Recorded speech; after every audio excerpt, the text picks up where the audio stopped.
Le jour de mon mariage, ma mère m'a envoyé un texto, ne t'attends pas à ce que qui que ce soit vienne. Puis j'ai vu la photo de groupe. Eux tous sur une plage privée à Maui. Légende, enfin réunie. Je n'ai envoyé qu'un seul texto, timing parfait. Cette nuit-là, j'ai retiré mon nom de l'acte constitutif de l'entreprise et j'ai gelé tous les comptes de dépenses de l'entreprise. Une semaine plus tard, mon père était devant mon appartement, le visage rouge et martelant la porte. J'ai ouvert, j'ai siroté mon café et j'ai dit, à ce stade, je ne sais même plus comment les appeler. Famille. Ce mot ne convient plus. On ne va pas au mariage de quelqu'un pour mériter encore de porter ce titre. On ne s'envole pas vers une plage privée, on ne trinque pas au champagne sous le soleil et on ne pose pas pour une photo de groupe le jour même où son fils unique prononce ses vœux, et appelez encore cela de l'amour. Je ne sais pas ce qu'ils sont pour moi maintenant, mais ils ne sont pas ma famille. Cela a pris fin au moment où j'ai vu la photo. Laissez-moi revenir en arrière. Le matin de mon mariage, j'étais dans la petite loge de notre lieu de réception et une petite auberge rustique sur la côte. Rien d'extravagant, mais paisible. J'ajustais mes boutons de manchette quand j'ai reçu un texto de ma mère, ne t'attends pas à ce que qui que ce soit vienne. Bonne chance. Pas de ponctuation, pas de contexte, juste ces mots. J'ai fixé l'écran pendant une bonne minute, pensant que ce devait être une erreur. J'ai même vérifié l'expéditeur, comme si je ne reconnaissais pas son numéro. J'ai même éteint mon téléphone et je l'ai rallumé, comme si j'avais peut-être mal lu. Mais non, c'était bien ça. C'était mon message d'encouragement de la part des gens qui m'ont élevé. Nathalie était au bout du couloir en train de se préparer. Elle n'en avait aucune idée. Elle pensait qu'ils arriveraient en retard. Je ne lui ai jamais dit toute la vérité sur la façon dont ils avaient réagi à son égard. Quand nous nous sommes fiancés, ma mère l'a qualifiée des arrivistes, et mon père a dit qu'elle n'était pas un parti stratégique. Je ne savais même pas que les gens parlaient comme ça en dehors des mariages arrangés ou des salles de conseil d'administration. Il n'aimait pas que sa famille ne soit pas riche, que son père conduise un camion et que sa mère travaille dans le commerce de détail, qu'elle vienne d'une petite ville. Il souriait en public et l'insultait derrière des portes closes, mais je pensais que peut-être, au fond, il finirait par changer d'avis. Ils ne l'ont pas fait. Je n'arrêtais pas de vérifier l'entrée au début de la cérémonie. Les sièges réservés à ma famille sont restés vides. Absolument tous. Pas même un texto de ma sœur, la même sœur qui m'avait dit un jour que je lui avais sauvé la vie pendant son divorce. Elle n'a pas daigné envoyer une excuse. Mais Nathalie, oh mon Dieu, qu'elle était belle. Elle souriait comme si elle avait compris le monde entier. Je me suis concentré sur elle. Je ne les ai pas laissés gâcher ce moment. Du moins, pas de manière visible. Nous avons prononcé nos vœux. Nous nous sommes embrassés. Tout le monde a applaudi. La réception était petite mais joyeuse. Sa famille a dansé pendant des heures. Nos amis d'université ont porté un toast en notre honneur avec du champagne bon marché et des histoires ringardes. Personne n'a posé de questions sur ma rangée. Peut-être qu'ils se sont dit qu'il y avait eu un imprévu. Plus tard dans la nuit, je suis sorti pour prendre une bière dans la glacière et prendre un peu l'air. C'est là que je l'ai vu. La publication. Ma cousine, qui n'a apparemment jamais compris comment fonctionnent les paramètres de confidentialité, a mis en ligne une photo qui m'a frappé plus fort que tout ce que ma famille m'avait jamais dit en face. Ils étaient tous là, debout sur une plage privée à Maui. Les vagues derrière eux, lunettes de soleil, robes d'été, cols ouverts. Mes parents, ma sœur et son mari, deux tantes, même l'associé de mon père, qui n'est même pas de la famille, les verres levés, les bras les uns autour des autres, bronzés et radieux. On aurait dit une photo de catalogue. La légende disait, enfin réunis, l'amour triomphe. Famille pour toujours. Ils n'ont pas seulement manqué mon mariage. Ils ont orchestré une célébration parallèle, un événement familial sans moi. Ils ont attendu le jour exact de mon mariage pour le faire, puis l'ont publié comme s'ils voulaient que je le voie, comme si c'était une sorte de message. Je suis retourné à l'intérieur, j'ai embrassé Nathalie sur la joue et j'ai dansé jusqu'à minuit. Puis je suis devenu silencieux. Le lundi suivant, je suis arrivé au bureau comme si de rien n'était. La réceptionniste a dit « Bonjour ». J'ai souri et je suis allé directement dans mon bureau. Mon nom était toujours sur l'acte constitutif. J'avais encore toutes les clés d'administrateur. Je contrôlais encore les cartes de l'entreprise, les dépenses communes, les actifs que j'avais aidé à construire de A à Z avec mon père. À midi, j'avais déposé les papiers pour me retirer de l'entité commerciale. À 16 heures, j'avais gelé tous les comptes de dépenses de l'entreprise liés à la famille. Téléphone, essence, vol, hôtel et tout. Je me suis assuré que cela les frapperait en plein milieu de leur voyage, juste au moment où ils le terminaient. La discussion de groupe a commencé à s'enflammer comme une alarme incendie en début de soirée. Mon père a envoyé un texto en premier, puis ma sœur, puis les appels ont commencé. J'ai ignoré tout le monde. J'étais assis sur le canapé avec ma femme, à manger les restes du gâteau. Finalement, j'ai renvoyé un seul message, timing parfait. Puis j'ai éteint mon téléphone et ouvert une bouteille de vin. Il n'y avait plus rien à dire. Une semaine de silence. C'est tout ce qu'il a fallu pour qu'il craque. Après la photo, après le texto, après le mariage, après que j'ai gelé les comptes de dépenses et que je me sois effacé de l'entreprise que nous avions passé 10 ans à construire ensemble, je n'ai répondu à aucun appel. Pas une seule réponse aux messages frénétiques qui s'accumulaient dans ma boîte de réception.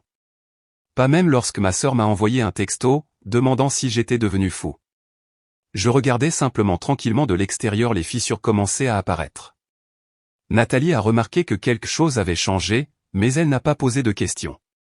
Elle en savait assez pour savoir que si je n'avais encore rien dit, ce n'était pas prêt à être dit. Nous nous installions encore dans la vie de couple. Petite routine, café le matin, cuisine ensemble le soir. Elle a décroché un contrat en freelance et a rempli l'espace de l'appartement d'une énergie dont je ne réalisais pas qu'elle m'avait manqué toutes ces années. Nous étions heureux. Fatigués, mais heureux. Puis on a frappé à la porte. Il était environ 6h50 du matin, il faisait encore brumeux dehors, et j'étais dans la cuisine en t-shirt et en caleçon, en train de boire ma première tasse de café quand les coups ont commencé. Sec, fort, comme si quelqu'un voulait arracher la porte de ses gonds. Je n'ai pas eu à deviner. Je savais déjà qui c'était. Quand j'ai ouvert la porte, il se tenait là. Mon père, le visage rouge, vêtu de sa chemise trop repassée habituelle et de son pantalon de marque, comme s'il pensait qu'arriver en tenue d'affaires lui donnerait une sorte d'autorité. Son bronzage ne s'était pas encore estompé. Le soleil de Moïse s'accrochait encore à sa peau comme une insulte. Il n'a pas demandé à entrer. N'a pas demandé comment j'allais. N'a même pas dit bonjour. Il s'est juste lancé. A hurler que je l'avais embarrassé. Que j'avais paralysé la famille. Que le gel des comptes en plein voyage les avait laissés en plan. Et qu'ils avaient dû couvrir les frais avec des cartes de crédit personnelles. Il a dit que ma sœur et son mari venaient de verser un acompte sur une deuxième propriété, en supposant que les flux de trésorerie continueraient d'arriver, que je n'avais aucun droit, que j'avais jeté une grenade sur tout. Je suis resté là à siroter mon café. Quand il a fait une pause assez longue pour respirer, j'ai dit, « Calme et clair, je vous ai donné toutes les chances. Vous avez fait votre choix. » C'est à ce moment-là que quelque chose a changé en lui. Sa rage est devenue amère. Il a commencé à m'accuser d'être émotif, a dit que je faisais une scène pour rien. Que manquer un événement ne valait pas la peine de déchirer la famille. Il n'arrêtait pas d'appeler ça une divergence d'opinion, comme si ce qu'ils avaient fait n'était pas calculé, comme si cela n'avait pas de conséquences. Il a dit que je lui devais tout, qu'il avait bâti l'entreprise à partir de rien, qu'il m'avait donné les outils pour réussir, que je n'étais rien sans lui. C'est là que j'ai su que nous ne parlerions jamais le même langage. Je lui ai dit que les changements dans l'acte constitutif étaient définitifs, que la société holding contrôlait désormais mes actions et ne reviendrait sur aucune décision sans compensation. S'il voulait l'entreprise entière, il pouvait la racheter au prix du marché, argent comptant. Je lui ai dit que les cartes ne reviendraient pas. Les plans de vente, les leasings de voitures de société, les comptes de voyage, tout était gelé indéfiniment. Il m'a demandé ce que j'attendais d'eux. J'ai dit, débrouillez-vous. Puis j'ai fermé la porte. Il est resté là à marteler de nouveau, à crier mon nom, à hurler des menaces dont j'avais déjà entendu des versions. Je n'ai pas ouvert. Je me suis rassis, j'ai fini mon café et j'ai fait défiler les photos du mariage. Aucune ne montrait ma famille, mais chacune d'entre elles montrait de la joie. Plus tard dans l'après-midi, j'ai appelé l'avocat et j'ai mis en place un pare-feu sur le reste de mes intérêts financiers. J'ai coupé tous les points d'accès partagés, révoqué chaque membre de la famille de mes comptes personnels et annulé le paiement automatique pour la résidence secondaire dans laquelle ma sœur venait d'emménager. Elle utilisait mon nom pour garantir le taux. Plus maintenant. Il vivait sur mon dos depuis des années sans même s'en rendre compte. Il s'était habitué à ce que les choses disparaissent. Voyage, investissement, renflouement. J'avais discrètement fait tourner la machine pendant qu'il posait sur des plages et chuchotais que ma femme n'était pas notre genre de personne. Maintenant, les engrenages s'arrêtaient, et ils allaient sentir chaque rotation ralentir jusqu'à l'arrêt complet. Cela a commencé modestement, juste quelques défauts de paiement. Le leasing de la voiture de fonction partagée de l'entreprise a été le premier à être rejeté. Je le savais parce que le concessionnaire a appelé ma ligne personnelle par habitude. Puis un des fournisseurs a signalé une facture impayée et a envoyé un courriel au compte professionnel que je surveillais encore silencieusement. Ensuite, l'immeuble de bureau a envoyé un avertissement pour loyer en retard. Je n'ai pas dit un mot. J'ai juste regardé. À la 2e semaine, ils étaient en panique. Je pouvais le voir dans la discussion de groupe, ma sœur suppliant quelqu'un de couvrir les charges de la maison du lac ce mois-ci et mon père répondant par de vagues promesses. Ma tante est intervenue, disant que sa carte avait été refusée en essayant de réserver un voyage à Scottsdale. Mon cousin a demandé si l'entreprise couvrait toujours son assurance. Personne n'obtenait de vraies réponses, et il n'avait toujours pas dit la seule chose que j'attendais d'entendre. Pas une seule excuse. Au lieu de cela, ils agissaient comme si quelque chose leur était arrivé. Comme si j'avais disparu sans raison. Comme si je n'avais pas passé une décennie à gérer discrètement les ficelles financières qu'ils prenaient tous pour acquises. C'est moi qui avais mis en place les boucliers fiscaux, les fiducies immobilières, les canaux de dépenses. Ils n'ont jamais compris comment tout cela fonctionnait. Ils ne s'en souciaient pas. Ils utilisaient simplement les cartes, signaient les formulaires que je leur donnais et supposaient que c'était sans fin. Puis le problème de l'hypothèque est survenu. Ma sœur et son mari avaient acheté une nouvelle propriété dans un lotissement de banlieue. Grande maison, pelouse impeccable, probablement 3 salles de bain. J'avais co-signé discrètement il y a 1 an, à l'époque où nous nous parlions encore. Elle ne l'avait jamais demandé directement. Elle avait juste pleuré de ne pas être approuvée, et j'avais comblé le vide. Cela semblait être la bonne chose à faire à l'époque. Maintenant, avec les comptes bloqués et ses revenus soudainement sous examen, la banque a signalé l'arrangement. Les conditions se sont effondrées. Ils ne pouvaient pas respecter le nouveau délai de dépôt. J'ai reçu la notification parce que, légalement, mon nom était toujours sur le contrat jusqu'à ce que je le fasse retirer. Cet appel a été amusant. Le responsable des prêts m'a demandé si j'étais toujours intéressé à garantir la propriété. Je lui ai dit, non, plus maintenant. 3 jours plus tard, elle m'a appelé. Ma sœur, après un silence complet depuis avant le mariage. Pas de félicitations. Pas de désolé d'avoir manqué ça. Aucune reconnaissance. Juste, tu ne peux pas nous faire ça. Nous. Je n'ai même pas répondu. J'ai juste laissé sonner et j'ai bloqué le numéro. Ce soir-là, Nathalie et moi avons dîné sur le canapé et regardé des rediffusions pendant que sa tête reposait sur mon épaule. Elle ne savait toujours pas tout. Je ne pensais pas qu'elle en avait besoin. Ce qui importait, c'est que nous allions bien. Nous construisions quelque chose de réel. La semaine suivante, j'ai eu des nouvelles de notre ancien comptable, un type que j'aimais bien, quelqu'un qui avait toujours été droit. Il a dit que les rapports trimestriels étaient un désastre et a demandé si j'avais vraiment coupé tous les accès. J'ai dit oui. Il est resté silencieux une seconde, puis a dit, je me demandais quand tu arrêterais enfin de les porter. Cela m'a marqué parce qu'il avait raison. Je les avais portés pendant des années. Discrètement, entièrement, sans ressentiment, jusqu'à ce qu'il rende impossible de ne pas voir la vérité. Et maintenant je lâchais prise. 3 semaines après le mariage, le silence a commencé à se transformer en autre chose. Pas des excuses, pas des remords, juste des calculs silencieux derrière des portes closes. Ils essayaient clairement de trouver un moyen de reprendre le contrôle, mais sans affronter la vérité. Typique. Je travaillais tard depuis la maison, finalisant les documents pour une start-up dans laquelle j'avais discrètement investi il y a des mois, quelque chose que je n'avais jamais dit à mon père. C'était la première fois que je me sentais vraiment excité par une nouvelle direction. Mon téléphone a vibré avec une notification par courriel. Le nom de l'expéditeur ne me disait rien. Objet, demande de conversation privée concernant les affaires familiales. Je l'ai ouvert. À l'intérieur, il y avait un libellé habile sur le désir de se rencontrer pour un café et de discuter d'un chemin potentiel vers l'avant. Il m'a fallu un moment, mais j'ai réalisé que l'expéditeur était l'un des contacts d'affaires de longue date de mon père, un vieil homme que j'avais vu une fois à une réunion du conseil d'administration quand j'avais 22 ans, un porte-parole professionnel. Il a même inclus une ligne qui m'a fait rire aux éclats, je crois qu'il y a encore un moyen de préserver l'héritage sans sacrifier les valeurs personnelles. Je n'ai pas répondu. 2 jours plus tard, j'ai reçu un autre courriel, cette fois d'un cabinet d'avocats.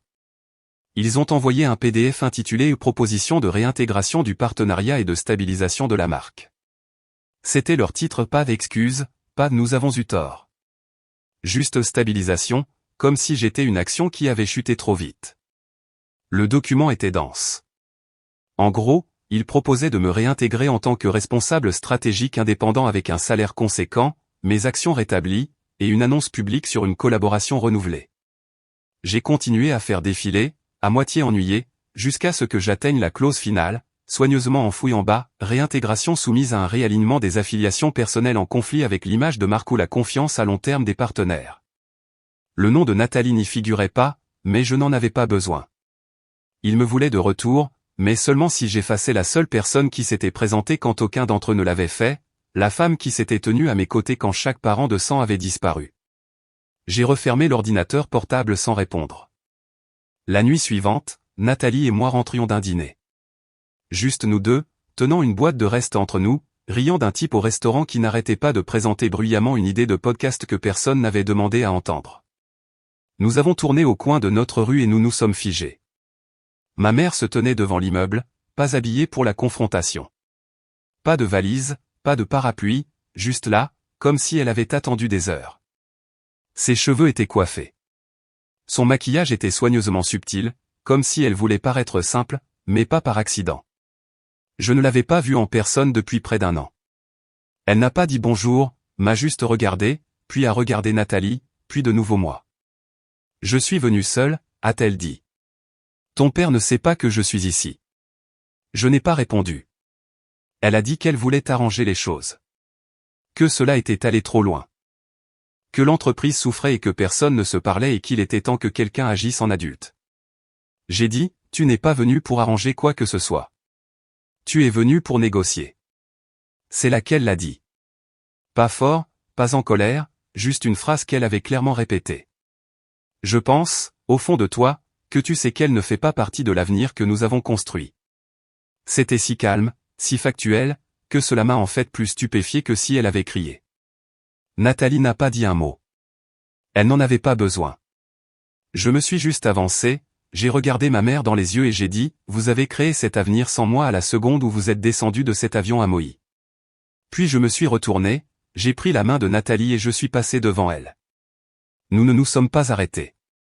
Nous n'avons pas regardé en arrière. Mais plus tard cette nuit-là, vers 1h30 du matin, j'ai reçu un autre courriel du même cabinet. Objet, urge, intention de poursuivre pour manquement à l'obligation fiduciaire. C'est là que j'ai su qu'il n'avait pas fini d'essayer de se battre. Et c'est là que j'ai réalisé que je n'avais même pas commencé. Quand l'enveloppe a atterri sur mon bureau, je n'ai pas ressenti grand-chose. Pas de colère, pas de surprise, juste une sorte de confirmation lasse. Papier épais de couleur crème, mon nom tapé en gras, un langage formel enrobant la menace. Mon père et son avocat déposaient une plainte pour manquement à l'obligation fiduciaire. Ils prétendaient que j'avais saboté l'entreprise familiale, interféré intentionnellement avec les opérations, causé un préjudice à la réputation et mis en péril les actifs partagés. C'était absurde, mais une absurdité juridiquement formulée. Je l'ai transmise à mon avocate, Léna. Elle n'a pas sourcillé. Elle était le genre d'avocate qui utilisait le silence mieux que la plupart des gens n'utilisaient les mots. Après avoir parcouru la première page, elle a levé les yeux et a dit, « Ils essaient de vous coincer avant de s'effondrer. » J'ai hoché la tête. Alors, laissons-les s'effondrer. Elle a immédiatement commencé à préparer une contre-offensive. Ce qu'ils sous-estimaient, ce qu'ils avaient toujours sous-estimé, c'est que pendant qu'ils voyageaient en première classe et jouaient au golf avec des clients dont ils ne pouvaient pas citer le nom, c'est moi qui maintenais tout à flot. J'avais toute la documentation, les registres de dépenses, les courriels internes, les notes de procuration, même l'audio des appels du conseil d'administration. J'avais la preuve horodatée de chaque tâche qu'il m'avait déléguée parce qu'il ne voulait pas s'en occuper. Et je n'allais pas crier ou menacer. Ce n'était pas nécessaire. L'effondrement ne vient pas toujours du feu. Parfois, c'est l'eau qui s'infiltre derrière les murs. J'ai passé un appel à notre partenaire logistique, un type nommé Denis avec qui je travaillais depuis des années. Nous avions bu des bières ensemble. Je lui ai dit, de manière officieuse, qu'il ferait peut-être mieux de suspendre l'exécution des prochaines livraisons en gros. Que les choses étaient instables. Il n'a pas posé de questions. Il a juste dit, compris. Puis est venue la manœuvre immobilière. Ils avaient oublié que j'avais encore des droits de signature partielle sur le bail commercial de notre siège social. Je n'ai même pas eu besoin de menacer. J'ai simplement informé le propriétaire de l'immeuble que je ne garantirais plus personnellement la couverture du loyer et qu'il y avait un risque de turbulence financière à venir. En 72 heures, la société de gestion leur a signifié un avis, payer 3 mois d'avance ou se préparer à quitter les lieux. Je n'ai pas eu besoin de lever le petit doigt. Ils n'avaient pas assez de liquidité pour faire face à ce genre de demande. Discrètement, les murs ont commencé à se refermer. Puis est venu le partenaire international. Il était resté uniquement à cause de ma participation. Au moment où j'ai vendu mes dernières actions dans l'entité satellite, il a retiré son investissement. Ce n'était pas personnel. Il m'a même envoyé une courte note disant « J'ai vu où ça menait. Tu as bien fait. » Mon cousin m'a envoyé un message ce soir-là, la première fois que j'avais de ses nouvelles depuis le mariage. Il a dit « Quel que soit le point que tu essaies de prouver, il est prouvé. Tu as tout réduit en cendres. » Il avait tort. Je n'avais rien brûlé. J'avais juste arrêté d'arroser leur jardin. Mais ensuite, quelque chose d'inattendu s'est produit. J'ai reçu un courriel d'une femme qui travaillait aux ressources humaines dans un cabinet comptable de taille moyenne. Elle a dit qu'elle ne pouvait pas en dire beaucoup officiellement, mais qu'elle pensait que je voudrais voir quelque chose qui était passé sur son bureau. Nous nous sommes rencontrés dans un restaurant le lendemain matin. Elle a glissé un papier plié sur la table, une capture d'écran imprimée de leur système d'intégration. Ma sœur avait postulé pour un poste de consultante financière. Sous son curriculum vitae, elle s'était présentée comme directrice générale de notre entreprise depuis 4 ans. Elle avait même ajouté des points stratégie client, croissance du chiffre d'affaires, supervision opérationnelle pure fiction. Elle avait également utilisé mon nom et mon numéro personnel comme référence professionnelle. J'ai fixé la page pendant un moment.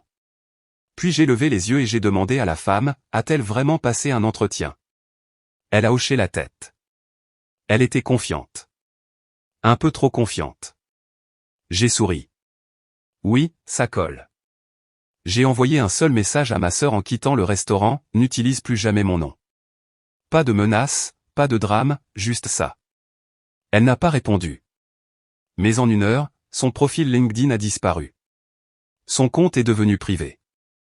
Les contacts mutuels ont cessé de la marquer dans quoi que ce soit. Le plus drôle, c'est que je n'étais même pas en colère. Je n'étais pas surpris. Je crois que je me sentais juste fini avec tout ça. Pour la première fois de ma vie, je ne regardais pas derrière moi. Je ne nettoyais pas leurs erreurs. Je n'adoucissais pas le coup. J'avançais simplement. Et ce qui était derrière moi pouvait tomber aussi bas que la gravité le voulait. Au moment où le printemps est arrivé, l'entreprise familiale avait discrètement fermé ses portes. Pas de dépôt de bilan, pas de scandale dans les journaux, juste des portes closes et des téléphones déconnectés. Le site web a disparu un jour sans fanfare. Quelques-uns de leurs anciens clients se sont probablement demandé ce qui s'était passé. La plupart ne l'ont pas fait. Ils sont passés à autre chose. C'est ainsi que fonctionnent les affaires. Les gens pensent que les héritages durent éternellement, mais ce n'est pas le cas. Ils durent aussi longtemps que quelqu'un est prêt à les soutenir. Et j'ai lâché prise. Nathalie et moi avions emménagé dans un nouvel appartement à ce moment-là. Rien d'extravagant, juste de plus grandes fenêtres, plus de lumière, une cuisine qu'elle adorait. Elle a commencé à accepter plus de travail créatif, et je me suis retrouvé à passer moins de temps dans de vieux tableurs et plus de temps à faire des choses pour lesquelles je ne prenais jamais le temps. Dîner entre amis, longue promenade, silence. Le procès n'a jamais abouti. Léna l'a étouffé si vite que j'ai à peine eu le temps de lire leurs réponses. Ils ont essayé de faire traîner les choses, de retarder la communication des pièces, mais à la seconde où ils ont réalisé que je ne bluffais pas et que j'avais tout documenté, ils se sont retirés discrètement. Pas d'excuses, juste le silence. C'était bien comme ça. Ils n'étaient de toute façon pas doués pour les excuses. Une dernière vague est venue de mon père. Il a envoyé une lettre, du vrai papier et un stylo, posté à mon bureau. Pas d'adresse de retour, pas de date, juste un mélange décousu d'excuses, de nostalgie et d'une version déformée de notre passé. Il a écrit sur les débuts, quand nous allions en voiture dans des centres de distribution au milieu de nulle part, comment nous avions construit quelque chose à partir de rien. Il a dit que ces jours lui manquaient. A dit que peut-être nous pourrions y revenir.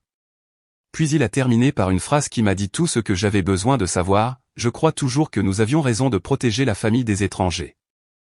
Étrangers. Même après que tout se soit effondré, il voyait toujours ma femme, la seule personne qui s'était tenue à mes côtés, comme une menace, comme quelqu'un qui n'avait pas sa place. J'ai plié la lettre une fois, je l'ai jetée à la poubelle, et c'était la dernière fois que je lui ai accordé une quelconque reconnaissance. Cet été-là, Nathalie et moi avons fait un road trip. Pas de destination, juste des autoroutes, de la musique, du café de station-service, et nulle part où aller. Quelque part au Colorado, nous nous sommes arrêtés dans un petit chalet au bord d'un lac. Pas de réseau cellulaire, pas de courriel, pas d'attente.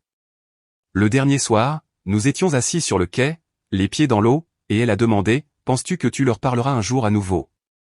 Je n'ai pas répondu tout de suite. Puis j'ai dit: je pense qu'ils ont déjà dit au revoir. Ils ne s'en sont juste pas rendus compte. Parce que la vérité, c'est que le jour où ils ont choisi cette plage plutôt que mon mariage, ils ont opéré la rupture la plus nette qu'ils auraient pu faire. Ils m'ont offert la liberté dans le plus laid des emballages possibles. Je l'ai déballé. Je l'ai utilisé. Et je n'ai pas regardé en arrière. Cela fait presque 1 an que je suis parti. Pas de contact, pas de nouvelles, pas de drame, juste de la distance. Pendant un certain temps, j'ai pensé que ce serait la fin de l'histoire. Une rupture nette. Moi, Nathalie. Une vie tranquille construite sur les cendres de ce qu'était cette famille. Je ne réalisais pas que quelque chose était encore là, quelque chose qui revenait discrètement. Tout a commencé par un courriel, qui ne venait d'aucun d'eux. Il provenait d'un homme nommé Jérémy LR. Je n'ai pas reconnu le nom au début, mais quand j'ai ouvert le message, tout s'est arrêté. Jérémy était un associé dans un cabinet à Boston qui gérait une fiducie privée liée à la succession de mon grand-père. Mon grand-père, la seule personne du côté de mon père qui m'ait jamais traité comme si j'avais de l'importance. Il est mort il y a 10 ans. Je pensais que tout ce qu'il possédait était allé directement à mes parents. Il s'est avéré que non.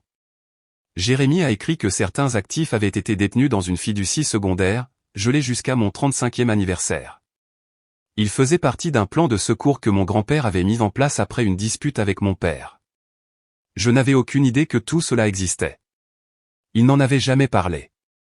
Mais selon les documents que Jérémy avait joints, il n'avait pas confiance en ce que la famille était devenue. Il a donc créé une clause: si, à une certaine date, je n'étais plus activement impliqué dans l'entreprise familiale et avais rompu les liens financiers, la totalité de la fiducie me reviendrait par défaut. Et me voilà, libre, détaché, et tout juste âgé de 35 ans. J'ai transféré les fichiers à l'ENA, et en une semaine, tout a été confirmé. Ce n'était pas seulement de l'argent.